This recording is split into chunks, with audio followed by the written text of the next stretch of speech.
time for the last talk of the day. You're going to enjoy this because we got Fonz. I've actually introduced Fonz before. I've interviewed Fonz before, but it was mediated through screens because it was happening, you know, during the situation. So I'm very happy that he's here in person.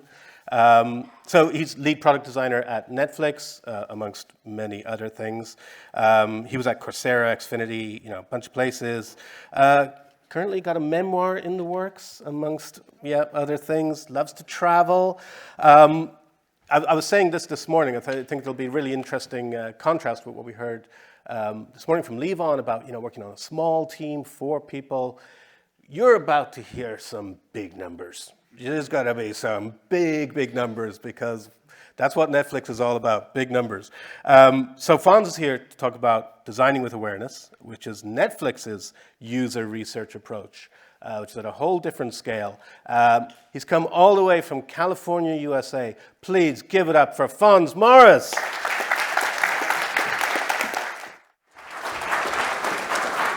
Hello. Hello, everyone. Hello. Thank you for the invite, DIBI community. Like my friend said, I'm all the way here from San Jose, California. It took me about 17 hours to get here, but I'm glad to be here, and I've enjoyed the conference, learned so much, learned about AI even more, and today I want to help you all learn about what user research at Netflix is like. So bear with me with this clicker. I haven't practiced yet. Let's go. Let's see. Great, cool. So agenda, I want to do a quick intro. Well, I might skip my intro since Jeremy did such a good one. Like I want to talk about Netflix. I want to talk about my team, the growth team.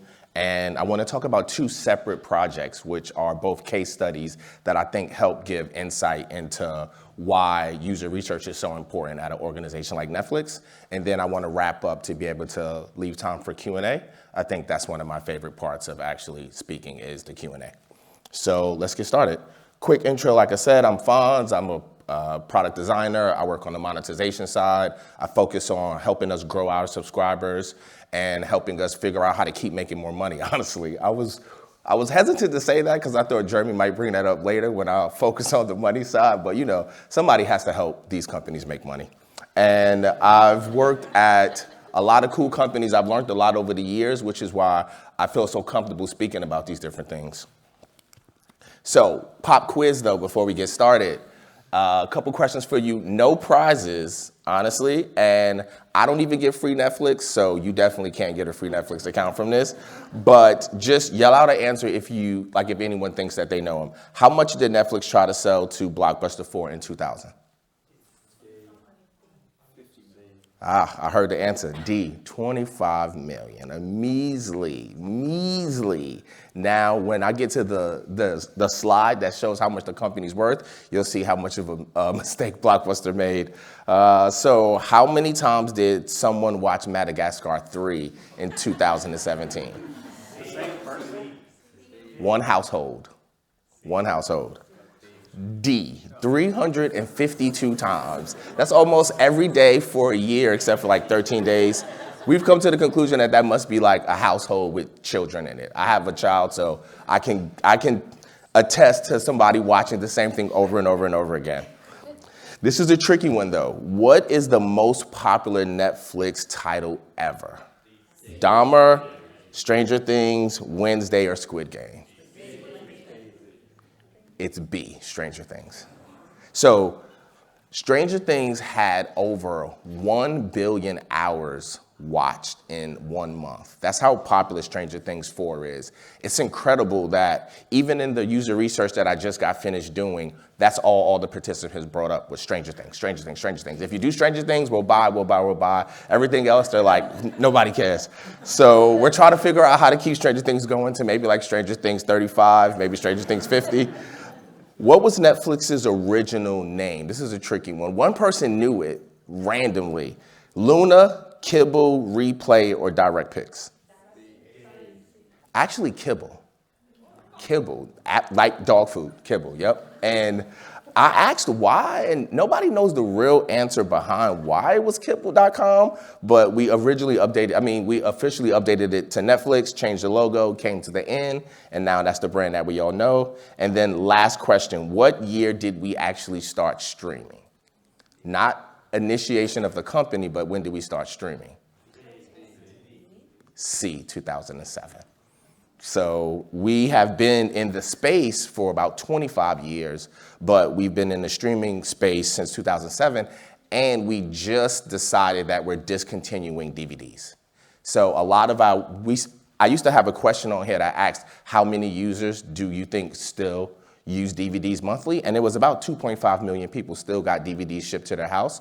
And we did some user research to understand who were those 2 million people.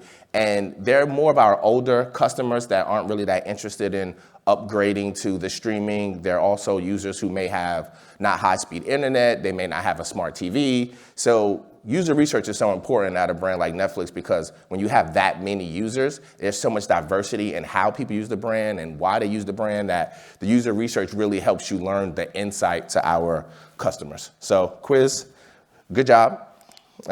Next, what is Netflix? So I always have this slide because even though most people know Netflix, it's always good to kind of baseline for those who may not know what Netflix is. So it's a streaming platform that you use connected through the internet. We provide TV shows, movies, documentaries through TVs, through your phone, tablet, desktop, devices, your gaming systems. So we offer that to be able to help us grow. If you think about if we were only on smart TVs, that would not allow us to have the massive user base that we have right now. And an interesting thing that some users don't know is we actually have a mobile plan, but the mobile plan is only available in areas that we know there are high concentration of mobile users and not as much smart TVs. So when you think of Africa, when you think of certain parts of Asia or certain parts of Latin America, we decided to roll out the mobile plan to be able to still bring those users in because we understand that our pricing is expensive to some people. I just got out of some research last week and they said Netflix is the most expensive service that they have of all their streaming. So when you think of hearing information like that from your users, you have to figure out how do you combat that. So we actually do have a smaller mobile plan, but we're also updating our plans as well. We're in a really interesting space right now because if you think about 5 years ago, we didn't have any real competitors in the space. I was talking to one of our VPs of design and he said within 1 year, we went from 0 competitors to 55 competitors. So there's a lot of stuff that we have to change to update as a company to keep that lead on all of our competitors that are right behind us. But I will say when we're designing and when we're working, we are not trying to beat our competitors. We're aware of what they're doing, but we're not nervous. We're not like, oh, let's go see what Disney's doing. We do competitive research, of course, but it's not like a fear thing of the competitors because we know we have an amazing platform, we have an amazing team, and we just have the best content. So stats, I'm a numbers guy, so bear with me. We actually have about 240 plus million people right now, and that's globally across 190 countries. That is amazing. My team and my job is to figure out, now how do we go higher from 240? How do we get to 500 million? How do we get to 1 billion, right? Very, very tough when you think of the numbers that just came out from Disney. They did well for a while, but then once you hit a certain point and you start to plateau, it's like, how do you get that next bump of users? We benefited from the pandemic where everybody was home, everybody needed access to content, so our numbers went through the roof. Once the pandemic started to slow down, you start to see wow, we're not getting as many subscribers. So now we have to go back to the innovation side of figuring out, well, what do y'all want? What would make you want to upgrade your plan? Or if you don't have Netflix, what would make you want to sign up? And that's where the user research comes into play of us always having to talk. Because if you think about 190 countries, what we want to watch in the States is not the same what you want to watch in Scotland. Why you use Netflix is not the same. So without that user research, we would be making a lot of blind decisions that could be very, very costly to the company. And we're very brand focused and brand heavy. So anytime anything negative happens with Netflix, it goes trending. We try to do the live of Love is Blind. That didn't go too well. It was of the 10 things on my Twitter, we were the 7 of them, and they were all negative. So we have to we have to be so careful about brand.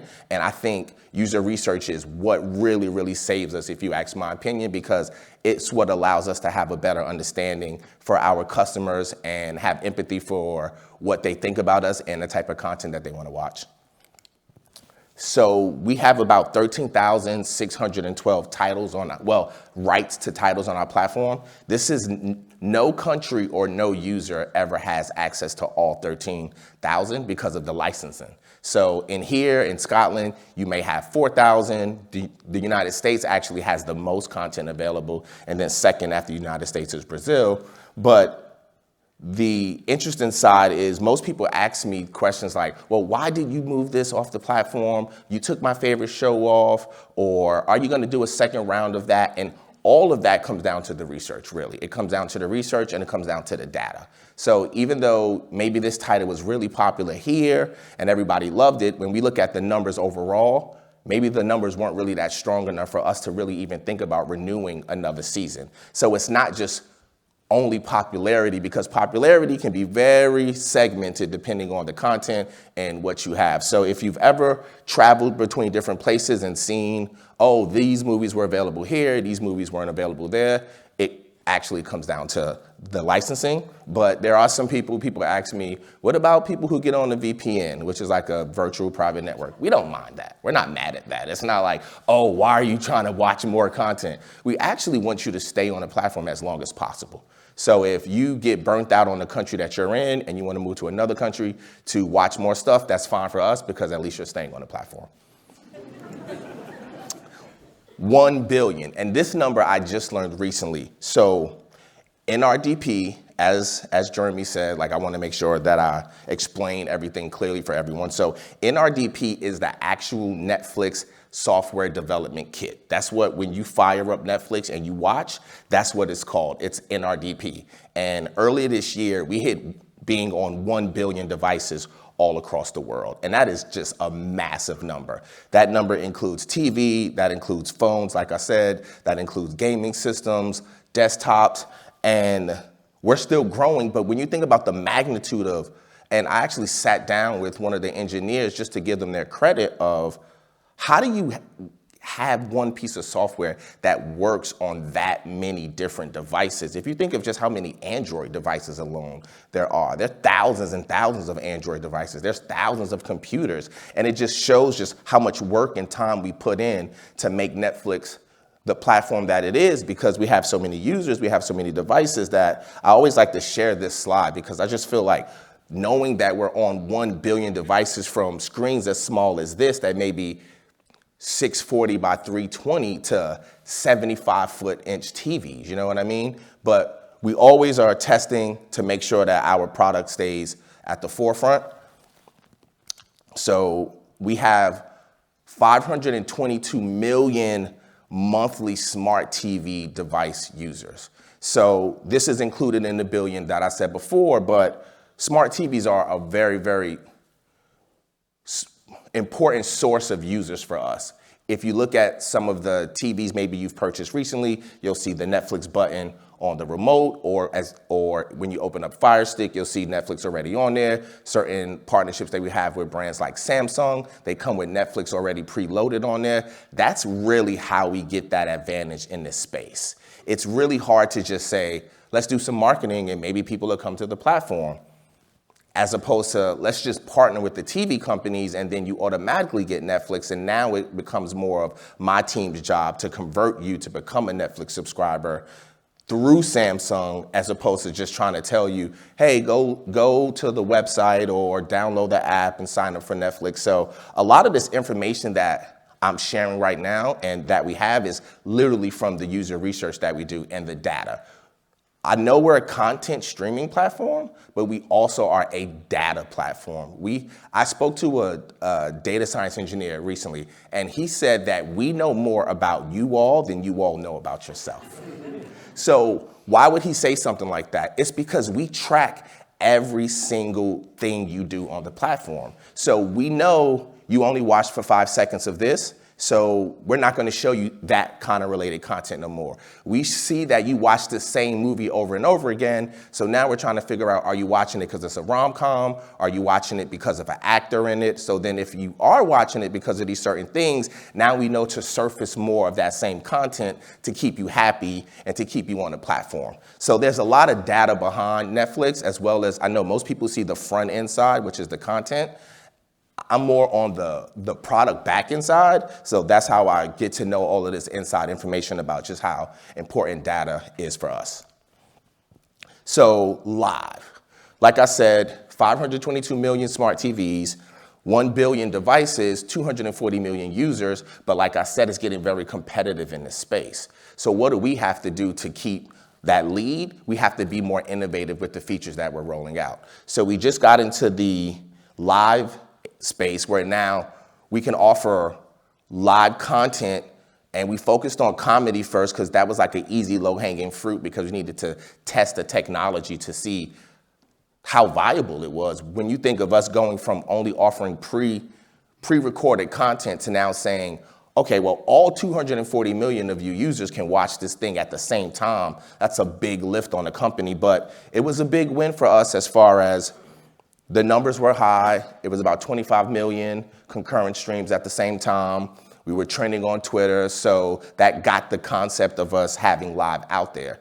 But, like I said earlier, very, very tricky space. We followed that up with Love is Blind, which is a series that everybody was waiting for. All of our users was waiting for the season, for the reunion, live reunion. And it didn't go that well, to be honest with you. There was a lot of technology issues. People were saying, well, Chris Rock didn't get as many people as Love is Blind, so we weren't able to really understand the gauge and things of that nature. But even though we have those hiccups, we have to stay innovative like that to keep this lead.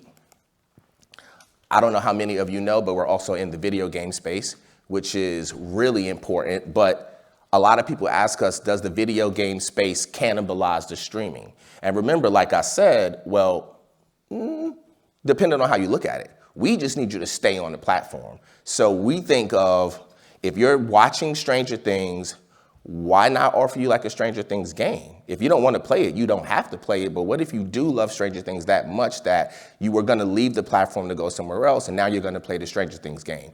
Or now you're going to play the Witcher game, or now we have access to all of our IP, which allows us to make games that other game developers just can't make, which gives us that advantage, which is what we need once again, because what a lot of people don't know is when you think of competitors for Netflix, you think of Disney Plus, you think of Amazon, those aren't our major competitors. Our major competitors are like TikTok and Instagram, because we're all fighting for that time that you have. So now some people watch Netflix and are on Instagram, but some people don't. They just focus on one platform. So when you think of how do we keep that advantage, the video game space, I think for 2021, it generated less than 200 billion, but by the time it gets to 2030, it's gonna be a plus $500 billion space. So we're in this space now trying to learn what games do people like, what don't people like, what keeps people interested, as well as how do we get a younger population in? Maybe our older population isn't that interested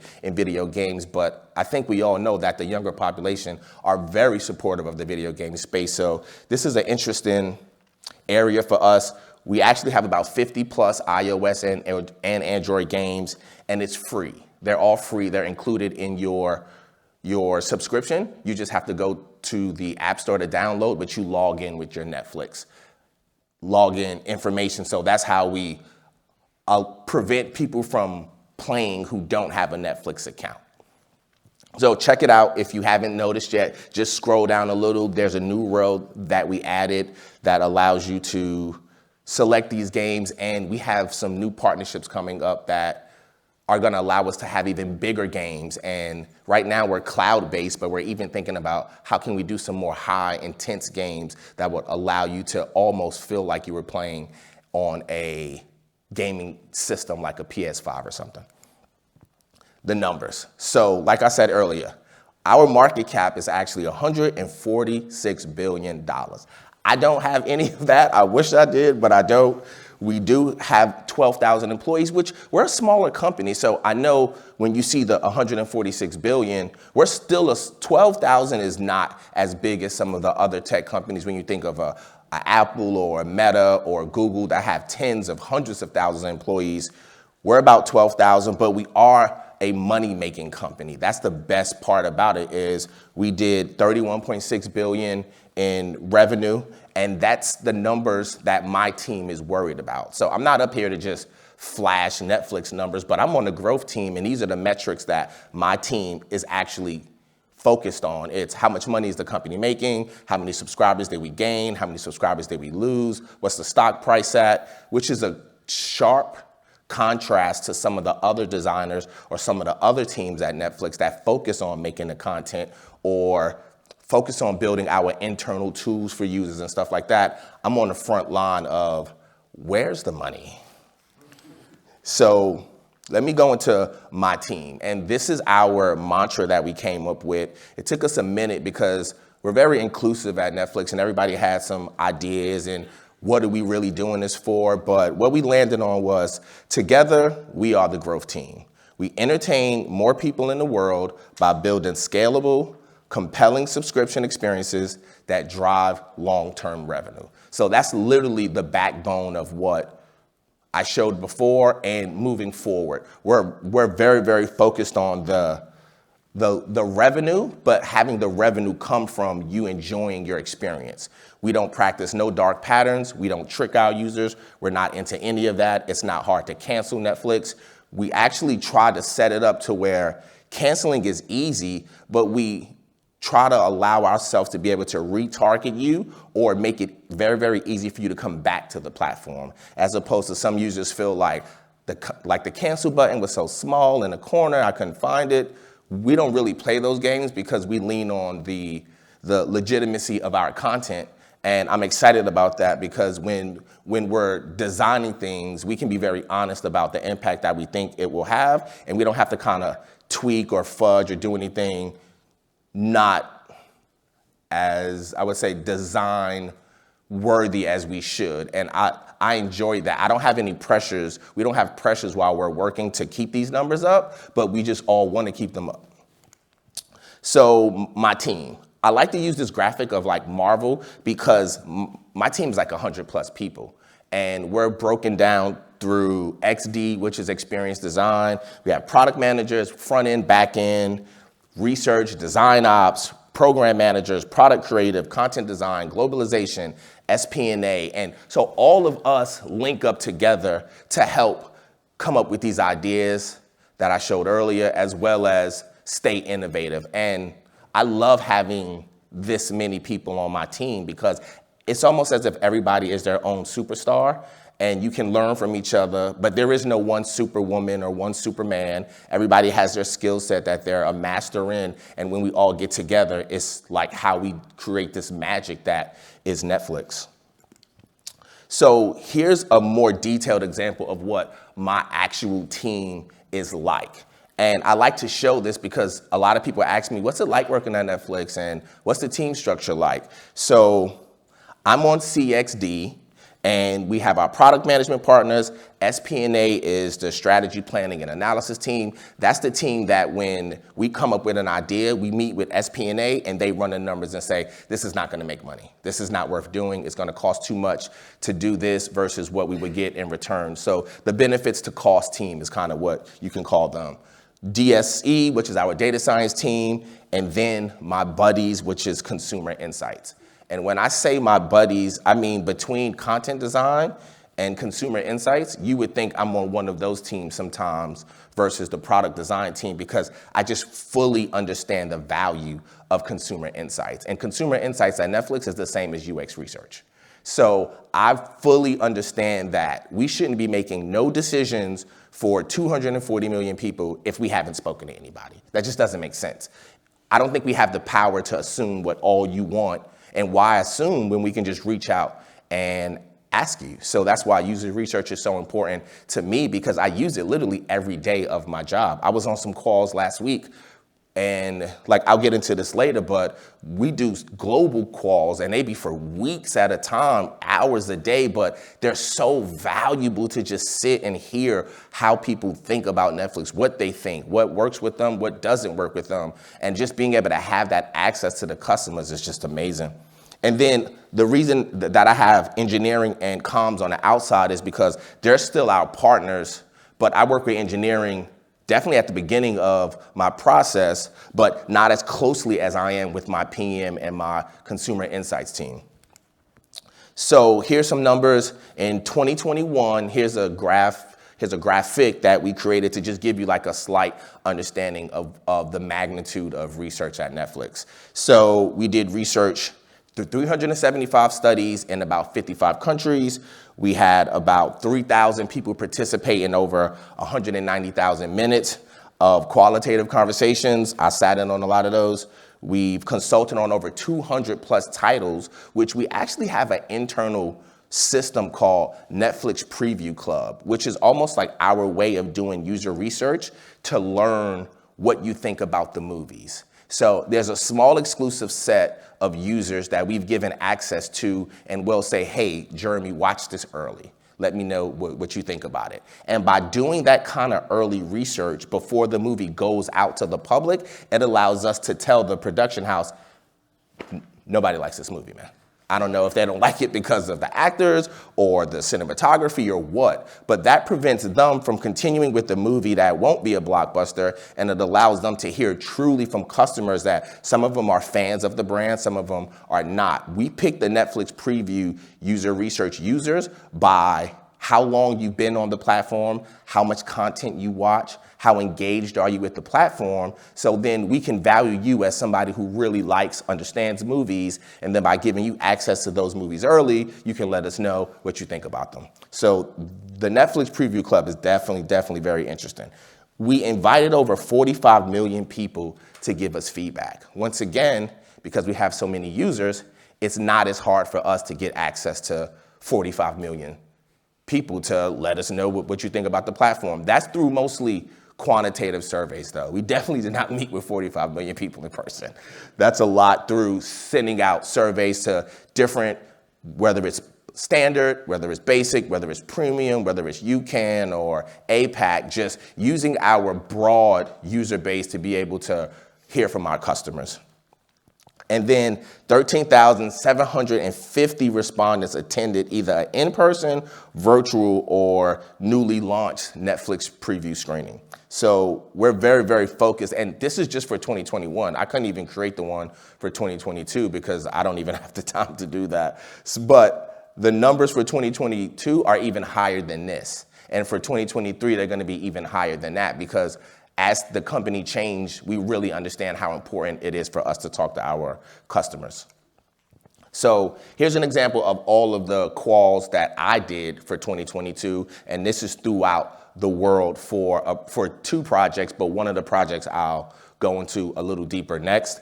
We were in USA, Australia, Argentina, France, Thailand, Brazil, Poland, New Zealand, Peru, Czech Republic, Costa Rica, Finland, Switzerland, the Philippines, Israel. And we do that to make sure that we're getting a very broad understanding of our users. We don't want to just only do research in one region because I sat on a call and the morning was Australia and the evening was New Zealand. And you would have thought that those two countries were miles and miles apart. There was no synergy between the response from the two countries. And I think it's important to do that research because you may think, well, those countries are kind of close to each other. They kind of have the same accent. They're probably like very similar, right? No way. When we asked Australia about sharing, they actually told us that they were going to go back to pirating content and downloading it from the internet, from like a P2P site. And we were just blown away, like, wow, you're gonna go back to pirating versus getting your own Netflix account, where New Zealand didn't bring up pirating at all. So if we would have just only spoken to Australia, didn't speak to New Zealand, we would have thought, well, that whole area is just gonna go back to pirating, which is not true. So that's why you have to do the research so you can hear from these people to really learn what's important, what's going on, what they're thinking about. So last thing I want to show you real quick is we do a lot of internal and external research. And I was thinking about this earlier today of like, how can I squeeze this in to explain this? And because we support 33 languages inside of our platform, we want to be very, very wise with anything that we have to get localized. And localized is when you translate it from English into any of those other languages. So to save us having to get everything localized, send it to engineering, and review it once we get it back from engineering, which is kind of late, we actually built our own internal font that mimics longer languages. So when you think of if you translate something from English into French or English into Czech or English into Russian, these are longer characters that end up breaking the design completely. But it's so much smarter for us to learn this while we're in Figma, even before engineering or localization got involved. So that saves us so much time and money, efficiency, and I think it makes us better designers because I can do an amazing design in English, which I've done, and the minute I put it in Spanish, it broke. The minute I put it in French, it broke. We even have to worry about languages to the point where we checked 29 of the languages and everything was great. And there were 2 languages that that actually broke the design. And it was because they were right to left languages. So it was Arabic and Hebrew. And so even though having pseudo-loc, we still weren't able to test for that. So by being able to just have that internal team who can help us localize, which we use humans to localize our content. We don't use anything like Google Translate or anything like that because the tones are thrown off. Google Translate doesn't give you like what a human would say sometimes. Shout out to AI. I know, it tries, but it's not perfect. So by having access to tools like this is just the way we do internal research with stuff as well as the external research. So the first one I want to go through real quick is how UX research saved my project part 1. And this is a project that I really love. The setup, I'm not going to be able to play the final piece for you, but you'll be able to see where the project ended. So this is the landing page of Netflix on TV. This is what we call the non-member homepage. This has been our landing page on TV for since we started streaming, which was 2007 to 2001, which is when the project that I'm showing launched, for about 15 years. And this literally worked for us though. And I'm gonna tell you why it worked. It's simple. It has a easy to read tagline. There's only 2 buttons. And the most important thing is it shows the breadth of content in the back. So when people are coming to Netflix, we answered most of the questions for them. This was at the beginning of Netflix though. As we matured and we did some user research, we realized that we were missing on millions and millions of people that would come to this page and just bounce. But we didn't know why they were bouncing. But once we did the user research, we realized that this page just didn't answer enough questions for people who maybe have been new to Netflix. It doesn't talk about price. It doesn't talk about where I can watch it, how I can watch it. It doesn't really give you all the details that somebody will want when they're on the fence about deciding to sign up for Netflix or not. And so my team's job is trying to figure out the answer to that. It's like, well, we're the growth team. How do we update this to make this a page that now converts people at a higher rate than we've ever thought of before? So we got together as a team and we talked about the past where we tried to do video before and it just didn't work. Like, I think we were too early. The technology wasn't advanced enough. The internet wasn't fast enough. So it ended up not working for us. When we tried to roll it out, we got feedback from the customers. There was a lot of complaints. So as most tech companies do, we scaled back to the same page again. And there we were for like a couple more years until we realized like, this is just not enough. Let's really figure out what does it take to update this section because it's so critical for us. So what we did is we got together as Consumer Insights, XD, the product studio team, and we started to hash on what does the new non-member homepage look like for Netflix. We know it should be video, but that's all we know. So we went through a round of internal research and studies with the team where we wanted to ask questions like, what should our pitch tell non-members who just came to Netflix for the first time? As well as, how should we tell the Netflix story? What do people want to see? What's important to people? We don't know those answers. If you know, those answers are those questions are super broad. But that's a good place to start from because we don't want to be too prescriptive when you think of how big of a user base we have. So we worked through these sessions and we were able to come up with about 5 concepts that we said, okay, we're getting somewhere now. One of them was something for everything. One was unlock Netflix. Another one was anytime, anywhere. Another one was freedom. And then the last one was this is Netflix. So these are the 5 concepts that we came up with.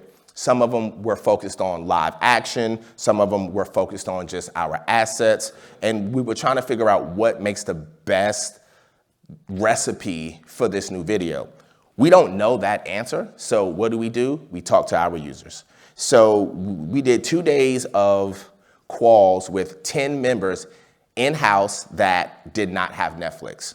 But our goal was more to understand what aspects of each concept resonates and excites non-members and why and what's missing. We did not want them to tell us what concept is best because that's up to us. We'll make that decision. We're the designers, we're the creators on the team, but we do want to understand what did you like? What didn't you like? Because then we can expand on that to try to make this a better video if possible. So user research, super important. If we didn't have user research, I think we would have ultimately, sadly, probably not even updated the page because we would have always had the numbers showing that the page still works a little. So why take the jump of possibly updating it and it not work, where instead by having the research, it allows us to feel a lot more confident moving forward. So the results from the research was concept B and concept E were the ones that did well. The other ones didn't do well for various reasons, which was really interesting to hear. Some people thought one of the concepts was creepy. Some people thought some of the concepts just didn't really make sense to them.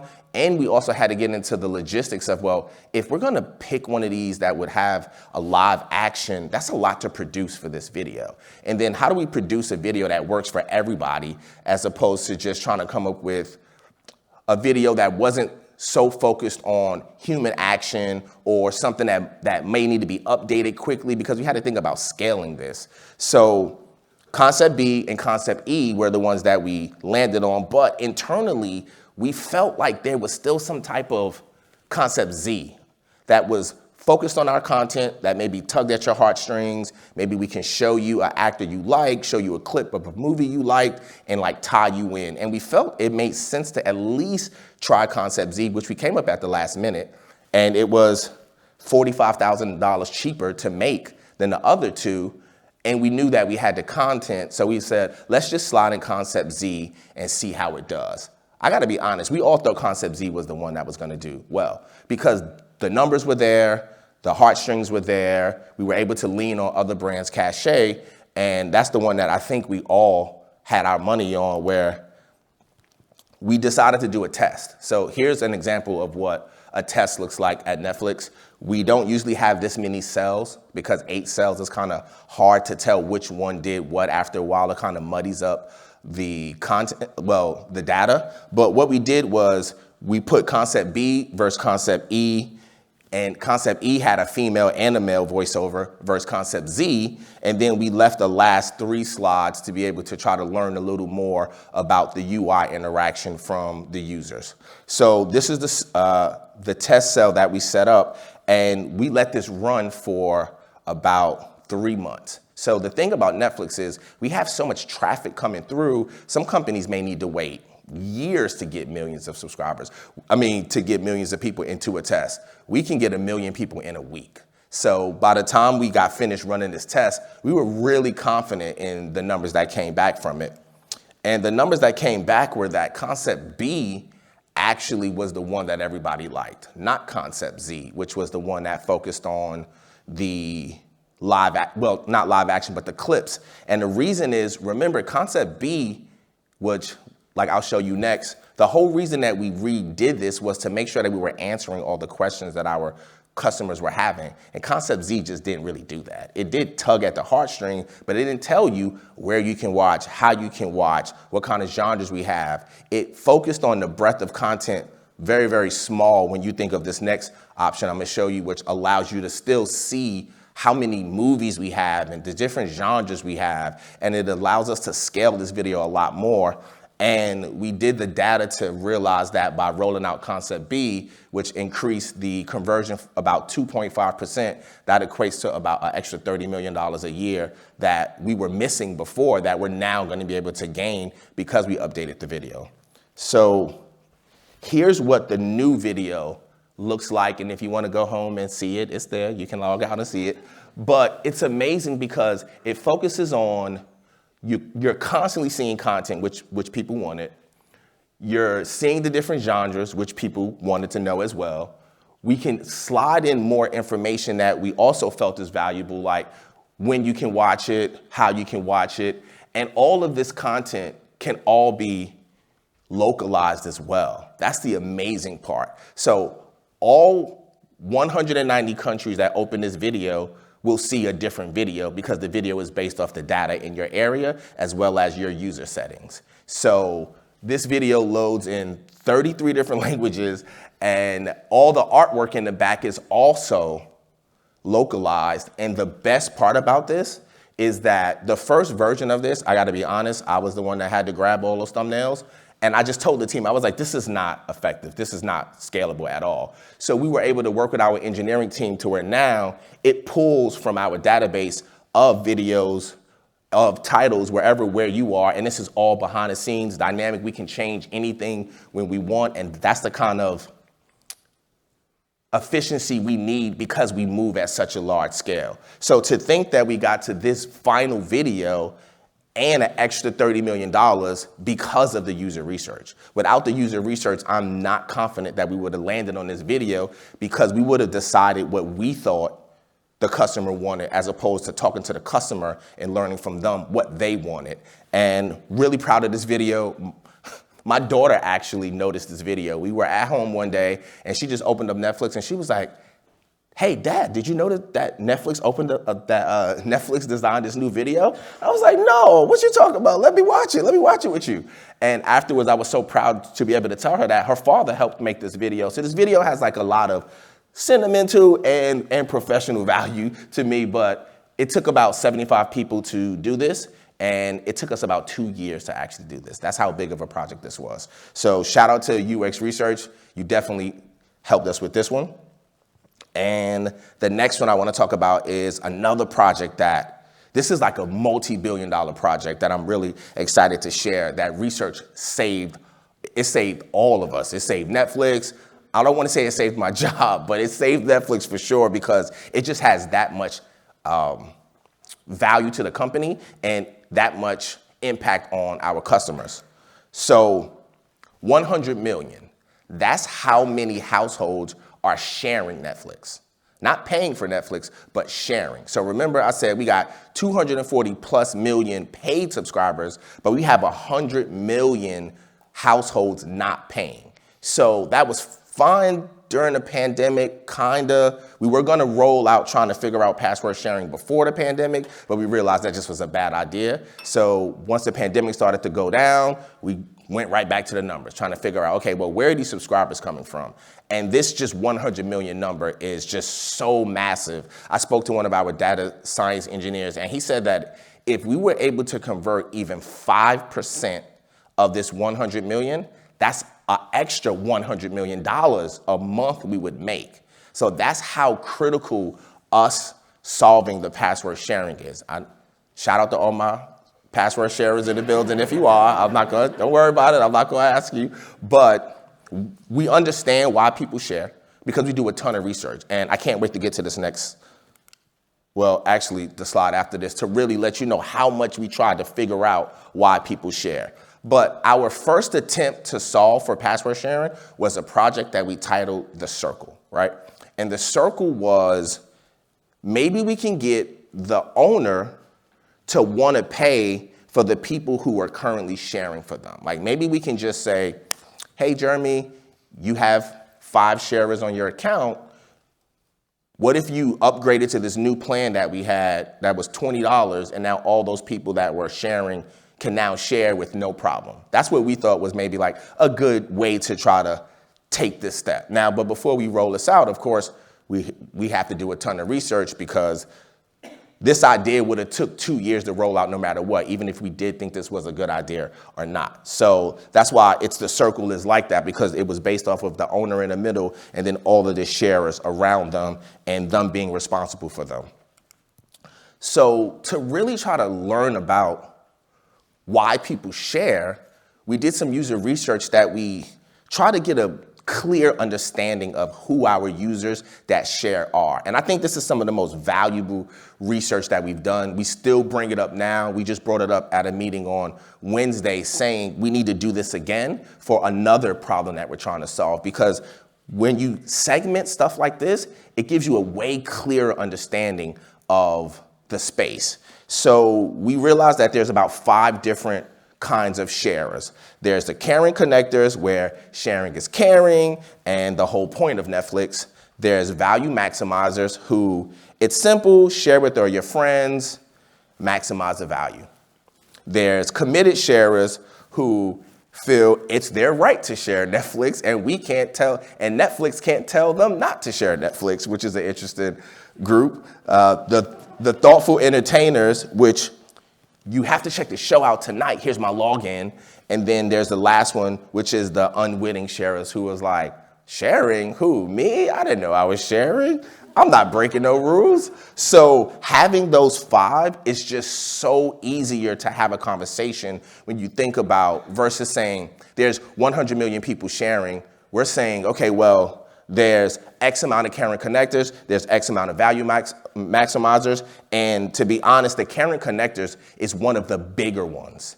And it's an interesting bucket, though, because the caring connectors are, I'm a parent, I pay for my kids, I'm a son, I pay for my father, I'm a friend who pays for a friend who can't afford it. So it's a tricky one, because it's like they're not really trying to be malicious. They may be helping somebody out, but at the end of the day, they're still sharing, though. So it's like, well, would you want to talk to a caring connector the same way you would talk to somebody who's like a committed sharer?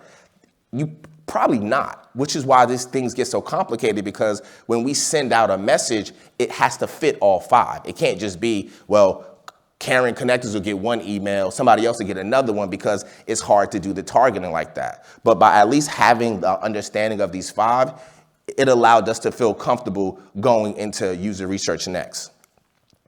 So our approach in the markets that we did 5 markets. First, we started with the United States, Australia, and Argentina. We had 12 participants per market, 6 caring connectors, and 6 mix of the other sharing segments per market. And those were all-day calls from like 8 till 5, usually about 4 to 5 people a day. Each call is about an hour and a half.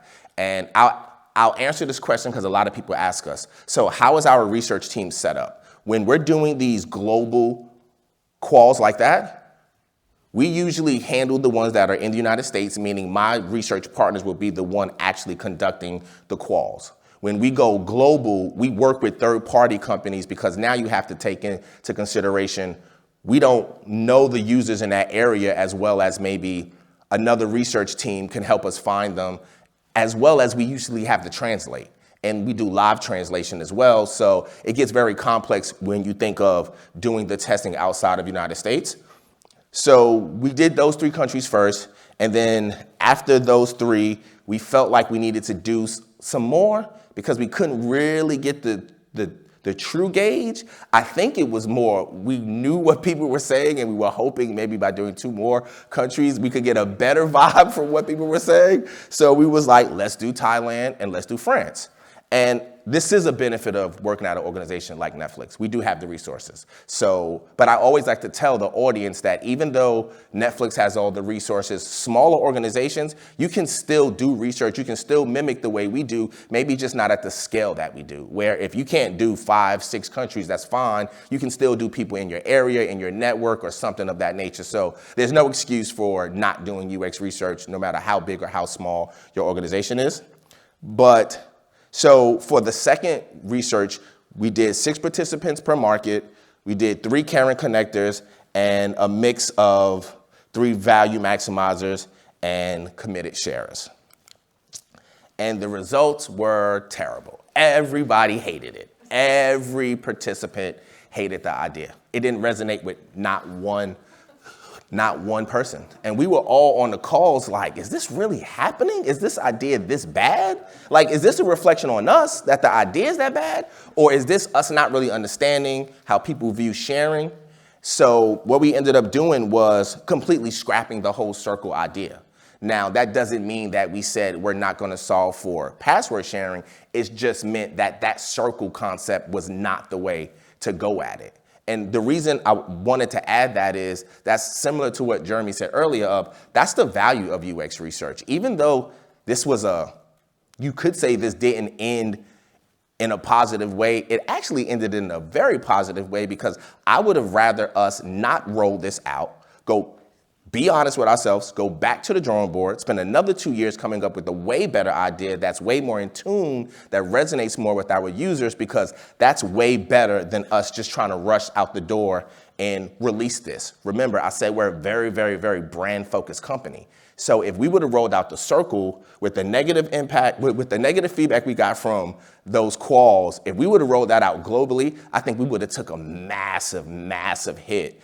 And we all had to come together as a team and realize and just say, back to the drawing board. So that was about 2 years ago. And what is rolling out now from Netflix of how we're enforcing password sharing is literally like the little brother of the circle, because we had to keep trying and keep trying and keep trying.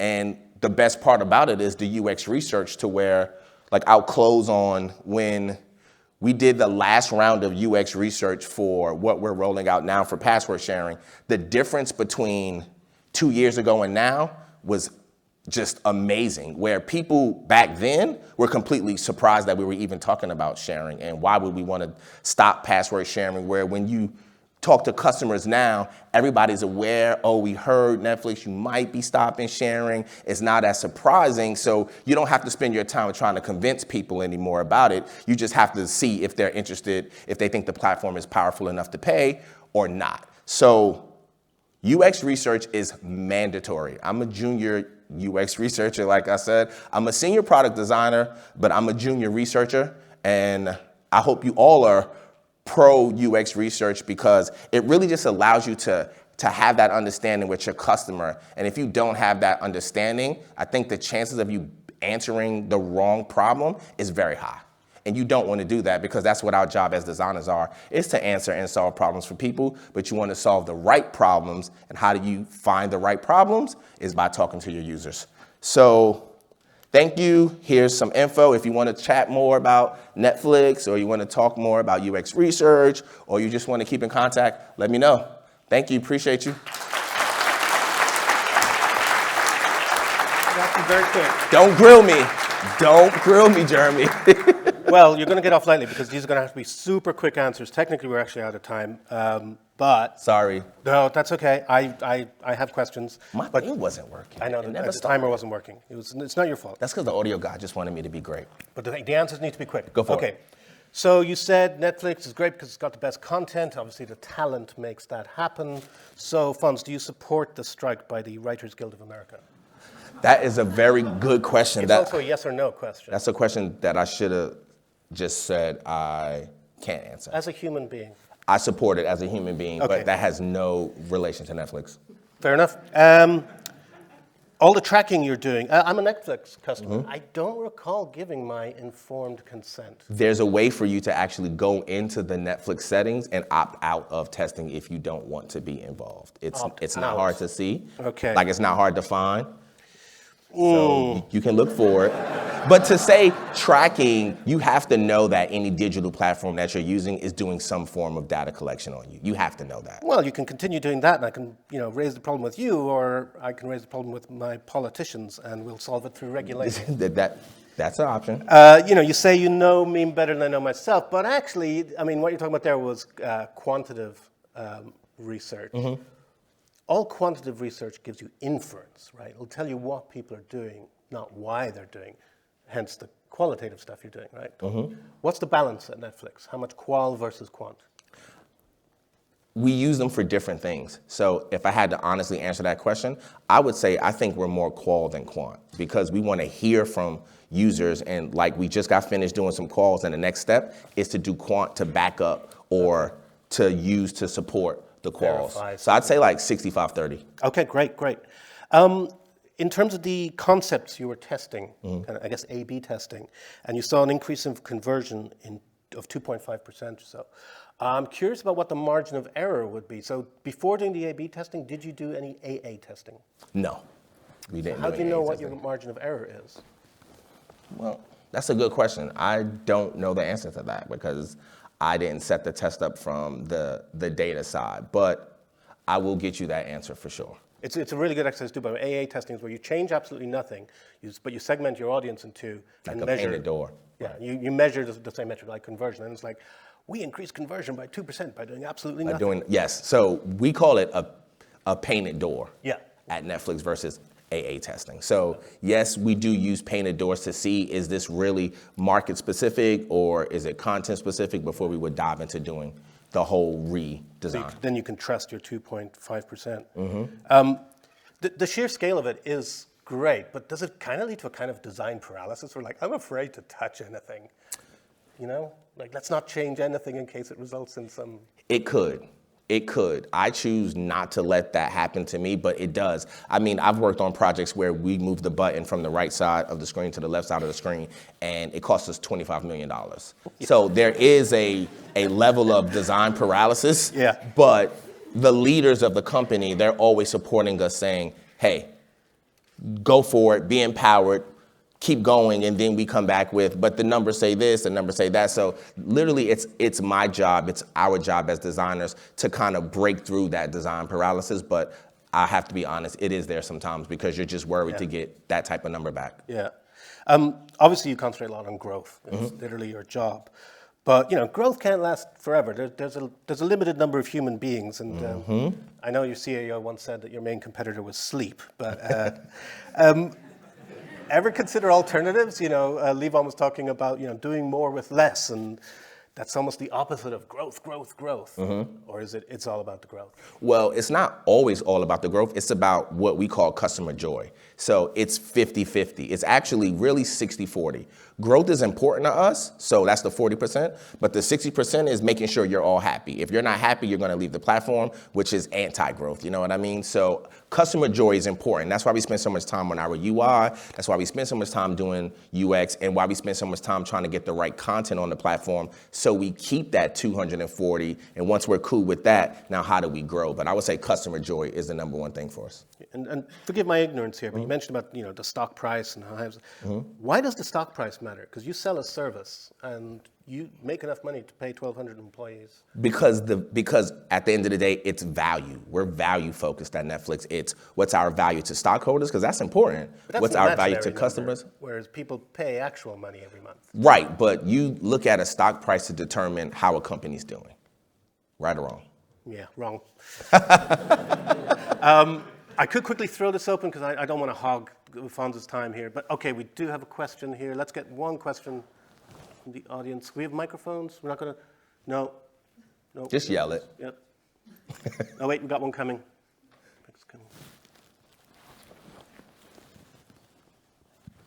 Thank you. To begin with, I have to say, like, I'm a bit disappointing removing the Family Guy from the platform, but it's okay. It wasn't popular here. I just have a question about the thumbs up and thumbs down at Netflix. I know that you have introduced this double thumbs up. Can you tell a bit about, like, where does that come from, which impact it has? The double thumbs up is just a way for us to really gauge how much you really like something. Like a thumbs up is like, okay, cool, you might like this. Is like, I like it. The double thumbs up to us is like, I really like this, and that's a way for us to learn more about the content and learn more about you, to where maybe you double thumb up Family Guy, but you only thumbed up once something else. So when we're programming an algorithm trying to figure out how to keep your customer joy high, we know he double thumbed up Family Guy, let's show more related content than that. And for the stuff that you only thumbed up, the regular thumb up, maybe we'll sprinkle that in some. But we're always trying to improve the algorithm to make sure that we're showing you very, very close to what you want to see. Just be careful you don't go the Gillette way. You know, fuck it, we're going 5 blades. You know, we don't want to see 5 thumbs. Nah, right. Anyway, we got to end it there. Thanks so much. Fonz Morris, everybody. Thank you. Thank you. That's great.